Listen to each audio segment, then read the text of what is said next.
400 வான்காப்பு சாதனங்கள் வாங்க, அதாவது 400 வான்காப்பு சாதனங்கள் வாங்க இந்தியா வந்து திட்டமிட்டுள்ளது. இது வந்து யார்கிட்ட இருந்து நம்ம பெற போறோம்னா ரஷ்யாவிடம் இருந்து வான் பாதுகாப்பு சாதனம் வந்து ரஷ்யாவிலிருந்து நம்ம பெற போறோம். இதோட ஃபீச்சர் வந்து என்னன்னா, கீழே இருந்து மேலே பறக்கக்கூடிய அந்த ட்ரோன்ஸ், வேவு பார்க்கக்கூடிய ட்ரோன்ஸ் வந்து கீழே இருந்து ரேசர் கருவிகள் மூலம் வந்து நம்ம அழிக்க போவதாக சொல்லியிருக்காங்க. அந்த ஃபீச்சரை மையப்படுத்தி தான் வந்து நம்ம இந்தியா வந்து வாங்க போவதாக தகவல்கள் வந்து சொல்லியிருக்காங்க.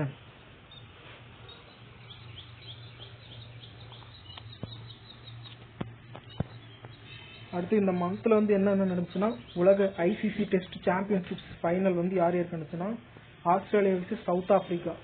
இது வந்து ஒரு 35வது டெஸ்ட்னு சொல்லியிருக்காங்க. எதுக்கும் தெரிஞ்சு வச்சிருக்காங்க. விளையாட்டு செய்திகள் திடீர்னு கேட்டாலும் கேட்கலாம். அடுத்து 9வது கரண்ட் அஃபேர் வந்து என்னன்னா, மே மந்த்துக்கான 30 நாள்ல என்னென்ன முக்கியமான ஈவெண்ட் நடந்திருக்கு, என்னென்ன அப்பாயின்மெண்ட் நடந்திருக்கு, என்னென்ன போர் நடந்திருக்கு, என்னென்ன எர்த்குவாக் நடந்திருக்கு, என்னென்ன இயற்கை சீற்றங்கள் அழிஞ்சிருக்கு, சென்செக்ஸ் என்ன, இதெல்லாம் நம்ம இந்த மந்த்துக்குள்ள என்னென்ன நடந்திருக்கோ அதை தான் நம்ம பார்த்துட்டு இருக்கோம். ஓகே, தெளிவாக பார்த்து முடிஞ்சா எழுதி வச்சுக்கோங்க. இல்லைன்னா நீங்கள் இந்த பிடிஎஃப் வந்து நான் டிஸ்கிரிப்ஷன் கீழே வந்து நான் லிங்க் கொடுத்து அட்டாச் பண்ணிடுறேன். முடிஞ்சா அதையாச்சும் பார்த்துக்கோங்க. இது ஒரு ஃப்ரீ கிளாஸ் தான். அடுத்தது PSLV C-61 ராக்கெட் வந்து மேலே அனுப்புனாங்க மே 18. இது வந்து ஒரு ரிசார்ட் 1B சேட்டலைட் எனவும் நம்ம தெரிஞ்சிருக்கோம். அதாவது ராக்கெட் வந்து PSLV C-61 ரகம் ராக்கெட்டு. அதுக்கு உள்ள இருக்கிற சேட்டலைட் பேர் வந்து என்னன்னா ரிசார்ட் 1B என்பதை நம்ம ஞாபகம் வச்சுக்கணும்.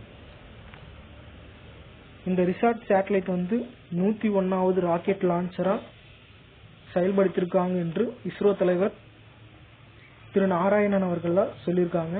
இந்த ரிசார்ட் 1B ஃபீச்சர் வந்து என்னன்னா, பூமியில் உள்ள சிறிய அளவிலான பொருள்களை கூட, அதாவது ரொம்ப மைன்யூட்டா டாட் அளவு இருக்கக்கூடிய அந்த பொருளை கூட அவங்க வந்து துல்லியமாக கண்டறிய முடியும் என்று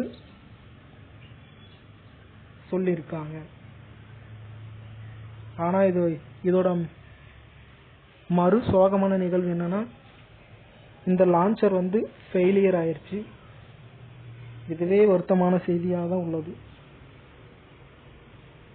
இந்த PSLV C-61 வந்து ஃபெயிலியர் ஆயிருச்சு.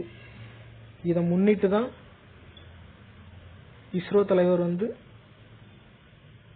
ஒரு மந்த்ல வந்து டெய்லியுமே அனுப்பி பார்க்கலாம்னு சொல்லி அந்த திட்டம் வந்து வெளியிட போவதாக இது வந்து முன்னாடி ஆல்ரெடி சொல்லியிருக்கிறாரு. அதையும் நம்ம பார்த்துக்கலாம்.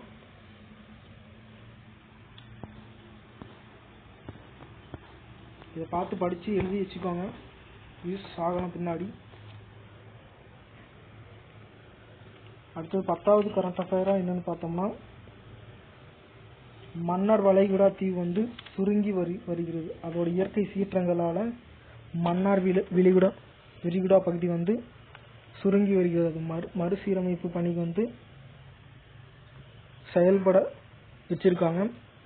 இது எந்த பிளேஸ்ல வந்து இந்த பாதிப்பு ஏற்பட்டிருக்குன்னா, கரியாச்சல்லி தீவுல தான் இது வந்து பாதிப்பு வந்து ஏற்பட்டிருக்கு. இதோட எக்ஸ்ட்ரா ஃபீச்சர் என்ன பார்த்தோம்னா, 2 to 3 ஏக்கரா வரைக்கும் பரப்பளவு வந்து அழிந்து போய் பவளப்பாறைகள், கடல் படுகை எல்லாம் மறுசீரமைப்பு இதாச்சு.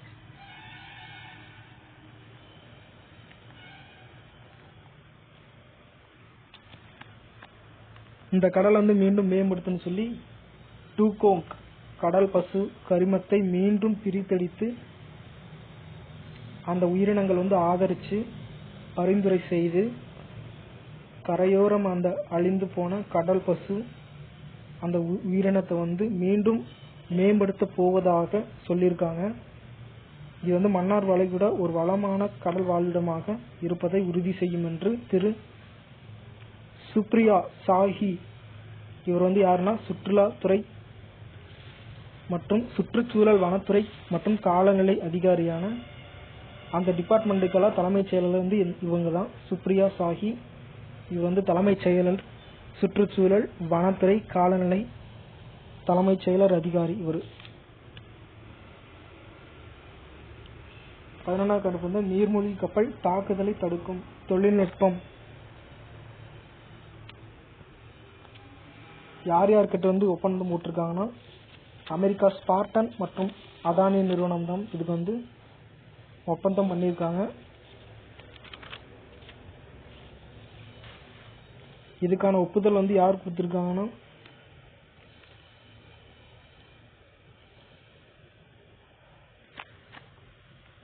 இந்த நீர்மூழ்கி கப்பலோட தாக்குதல்னு சொல்லி சொன்னோம்ல, இந்த தடுக்கும் தொழில்நுட்பமோட ஃபீச்சர் வந்து என்னன்னா அந்த நீர்மூழ்கி கப்பல்ல செயல்படக்கூடிய மின்னணு சென்சார், திசை காட்டும் கருவி மற்றும் சோனோ போய்கள் நீருக்கடியில் மேற்கொள்ளப்படும் அந்த அச்சுறுத்தல், ஏதாவது டேமேஜ் ஆனாலும், ஏதாவது கரப்ஷன் இல்ல ப்ரோக்ராம்ல ஏதாவது ஒரு சிறு மாறுதல்கள் ஏற்பட்டாலும்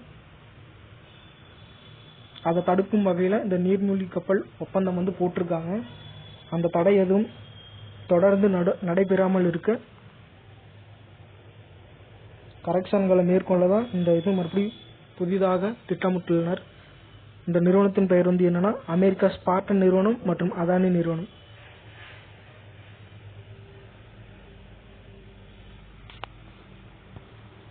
அடுத்து 12 இத்தாலி ஓபன் டென்னிஸ் போட்டியில் சாம்பியன்ஷிப் கோப்பை வென்றவர் யாருன்னா கார்லோஸ் அல்கராஸ். 13வது கரண்ட் அஃபேர் வந்து என்னன்னு பார்த்தோம்னா டாப் கண்டென்ட், இது முக்கியமான கரண்ட் அஃபேரா நம்ம தெரிஞ்சுக்கலாம். ஜிஎஸ் ரிலேட்டடாகவும் பொது வாழ்வியல்ல அந்த சூழல்லே நம்ம இது முக்கியமா தெரிஞ்சுக்க வேண்டிய ஒரு விஷயம் தான். அதாவது உச்ச நீதிமன்றத்தில் புதிய 3 நீதிபதிகள் வந்து பதவியேற்பு செஞ்சிருக்காங்க. பதவியேற்புனா ஆல்ரெடி இருந்த ஓய்வு ரிட்டையர் ஆயிருப்பாங்கல்ல 3 வேக்கன்ட் வந்து அது யார் யாருன்னா ஓய்வு பெற்ற நீதிபதிகளான திரு சஞ்சீவ் கண்ணா அவர்கள், அபாய் எஸ் ஒகா அவர்கள், ரிஷிகேஷ் ராய் 3 பேரோட வேக்கன்ட் வந்து காலியா இருந்ததுனால தான் அந்த இடத்துக்கு வந்து ஃபுல் பண்ணும் விதமாக அந்த இடத்த வந்து ஃபுல் பண்ணிட்டாங்க. அந்த இடத்துக்கு வந்து இப்போ யார் யார் வந்திருக்காங்கன்னு பார்க்கலாம். ஃபர்ஸ்ட் ஜட்ஜ் வந்து யாருன்னா சீஃப் ஜட்ஜ் வந்து யாருன்னா உச்ச நீதிமன்றத்தில் இவர் பேர் வந்து என்னன்னா SV அஞ்சாரியா. இவர் வந்து கர்நாடக உயர் நீதிமன்ற நீதிபதியாக செயல்பட்டவர். ரெண்டாவது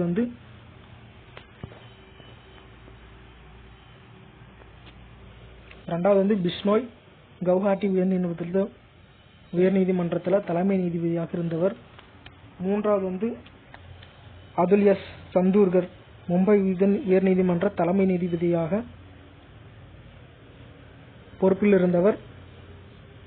இவங்களை வந்து பரிந்துரை செய்தது யாருன்னா ஜொலிஜியம், உச்ச நீதிமன்ற ஜொலிஜியம் தான் இவங்களை வந்து பரிந்துரை செய்தது. அடுத்து 14வது கரண்ட் அஃபேர் வந்து என்னன்னா 6 மாநிலங்கள் தேர்தல் வந்து நடைபெற உள்ளது. அது வந்து ஜூன் 19 நடக்க போவதாக சொல்லியிருக்காங்க.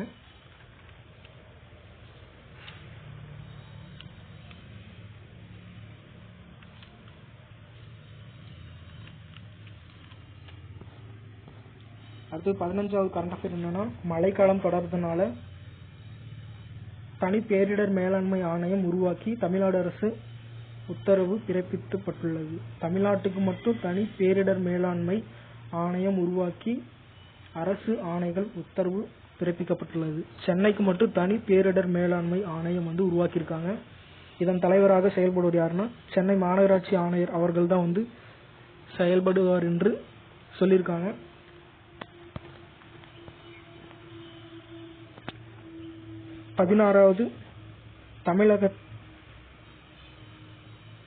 தமிழ்நாட்டில் இப்ப மாநிலங்களவை தேர்தல் வந்து நடக்க போகுது. அந்த தேர்தல் நடக்கும் அதிகாரிகளாக நியமிக்கப்பட்டவர்கள் 2 பேர். அவர் பேர் வந்து யாருன்னா ஃபர்ஸ்ட் பேர் வந்து யாருன்னா சட்டப்பேரவை கூடுதல் செயலாளராக பொறுப்பு வகித்து வரும் வி சுப்பிரமணியம் அவர்கள்.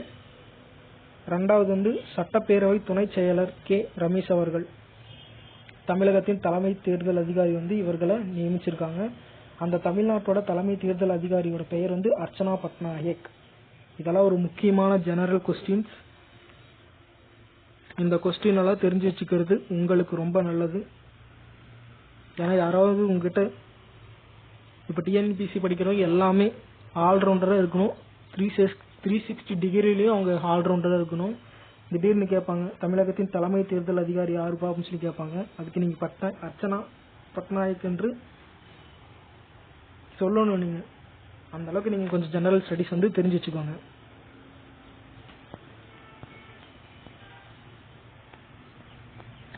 பதினேழாவது கரண்ட் அஃபேர்ஸ் வந்து ஏஎம்சிஏ ரகம் போர் விமானங்கள் தயாரிக்க ஒப்புதல். இது வந்து யார் யாருக்கு வரணும் ஒப்புதல் போட்டிருக்காங்கன்னா, இந்திய தொழில்துறை கூட்டாண்மை மற்றும் சிஐஐ இணைந்து உருவாக்கும் திட்டம். இதோட ஃபீச்சர் வந்து என்னன்னா, நாட்டின் உள்நாட்டு மற்றும் பாதுகாப்பு திறன் மற்றும் தொழில்துறை சூழல் வளர்ச்சி. இதுக்காக 15,000 கோடி வந்து ஒதுக்கியிருக்காங்க. 18 வந்து தேசிய பிளாரன்ஸ் நைட்டிங்கேல் விருது வந்து வழங்கியிருக்காங்க. இதுல இந்தியாவில் நம்ம தமிழகம் மற்றும் புதுவையில வந்து யார் யாருன்னா, தமிழ்நாட்டில் வந்து அலமேலு மங்கையர்கரசி அவர்களும் அந்த செவிலியரும், ரெண்டாவது வந்து பாண்டிச்சேரி SS மணிமொழி அந்த செவிலியர் துறையில அதிகாரியா இருந்தவர். இவங்களுக்கு தான் வந்து குடியரசுத் தலைவர் திரௌபதி முர்மு அவர்கள் வந்து விருது கொடுத்திருந்தாங்க ரீசெண்டா. நல்லா சேவை புரிந்ததற்காக இந்த விருது வந்து பிறப்பிச்சிருந்தாங்க. இது வந்து எங்க நடைபெற்றதுன்னா, குடியரசுத் தலைவர் மாளிகையில் தான் நடைபெற்றுள்ளது. டெல்லியில நடைபெற்றிருந்தது.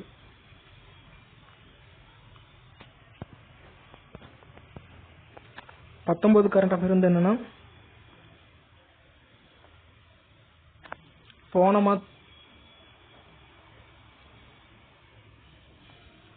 இந்த மாசம் மொத்தம் 3 எர்த்குவாக் வந்து நடந்திருக்கு.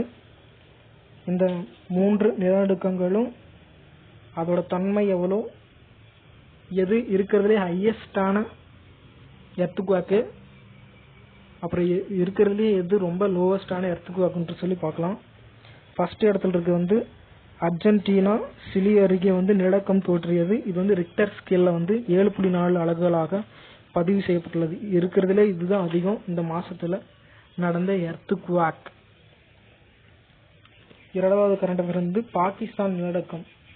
இது வந்து ரிக்டர் ஸ்கேல்ல 4.2 அலகுகளாக பதிவாகிருக்கு. இததான் வந்து அவங்க வந்து வெடிகுண்டு தூக்கி போட்டாங்கன்னு சொல்லி ஒரு பொருளையை கலப்பிட்டு இருந்தாங்க. ஆனா அது தப்பு. இது வந்து அந்த வானியல் ஆய்வு மையம் அதிகாரிகள் வந்து ப்ரூவ் பண்ணியிருக்காங்க. இது வந்து குண்டு வீசல. இது வந்து எர்த்குவாக் வந்து நடைபெற்றிருக்கு. 4.2 அலகுகளாக பதிவாயிருந்தது என்று சொல்லியிருந்தாங்க. 21 வந்து குஜராத்தில் நிலநடுக்கம். இது வந்து ரிக்டர் ஸ்கேல்ல 3.4 அலகுகளாக பதிவாயிருந்தது. தேங்க்யூ ஃபார் வாட்சிங்.